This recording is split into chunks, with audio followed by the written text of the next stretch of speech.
In a trice it was called the Alice May, and I looked at it, and I thought a bit, and I looked at my frozen chum. Then, "Here," I said with a sudden cry, "is my crematorium." Some planks I tore from the cabin floor, and I lit the boiler fire. Some coal I found that was lying around, and I heaped the fuel higher. The flames just soared, and the furnace roared, such a blaze you seldom see. And I burrowed a hole in the glowing coal, and I stuffed in Sam McGee. Then I made a hike, for I didn't like to hear him sizzle so. And the heavens scowled, and the huskies howled, and the wind began to blow. It was icy cold, but the hot sweat rolled down my cheeks, and I don't know why. And the greasy smoke in an inky cloak went streaking down the sky. I do not know how long in the snow I wrestled with grisly fear, but the stars came out and they danced about ere again I ventured near. I was sick with dread, but I bravely said, "I'll just take a peep inside. I guess he's cooked, and it's time I looked." Then the door I opened wide. And there sat Sam, looking cool and calm in the heart of the furnace roar. And he wore a smile you could see a mile, and he said, "Please close that door. It's fine in here, but I greatly fear you'll let in the cold and storm. Since I left Plumtree down in Tennessee, it's the first time I've been warm." There are strange things done in the midnight sun by the men who moil for gold.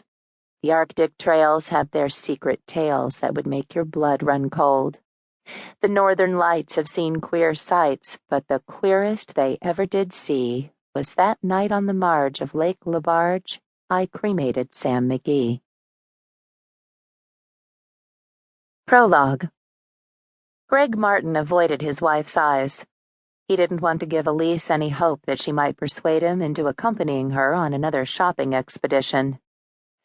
"If I have to look at another display of bronzed moose nuggets, I swear I'll lose it," he said.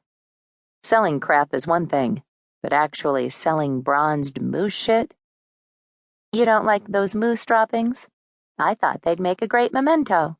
We could put them next to some of your rock finds on our mantel and shine a spotlight down on them. Wouldn't that look nice?" Elise pantomimed situating the droppings in a place of honor. She added a little wiggle of her backside to her imaginary positioning.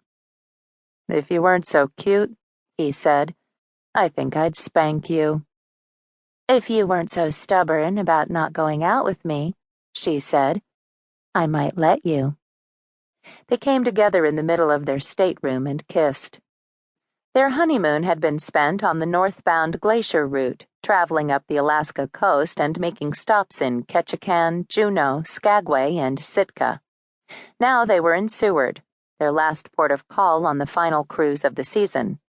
Although it was only September, winter was already showing itself in Alaska. The nights on ship had been cold and bracing, but their stateroom had stayed very, very warm. "Now don't you go romancing any floozies while I'm gone," Elise said. "I was thinking about calling on Mrs. Carpenter."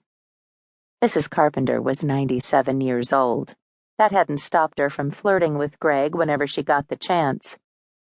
"Two-timer," laughed Elise. The cruise had been all they had hoped it would be.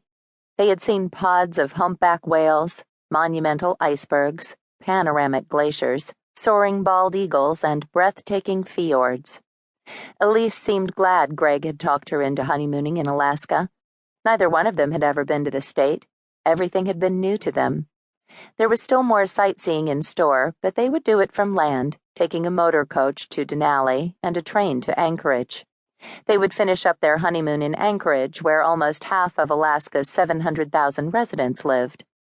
Some Alaskans didn't think much of their big city, though. On the cruise, Elise had heard one native say, "Anchorage is a wonderful place. It's only 20 minutes from Alaska." Greg watched his wife primping her long dark hair in front of the small mirror. Elise could have gone out in a shower cap and still turned heads.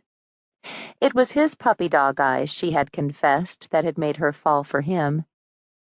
"Thank God for my big brown woeful eyes," Greg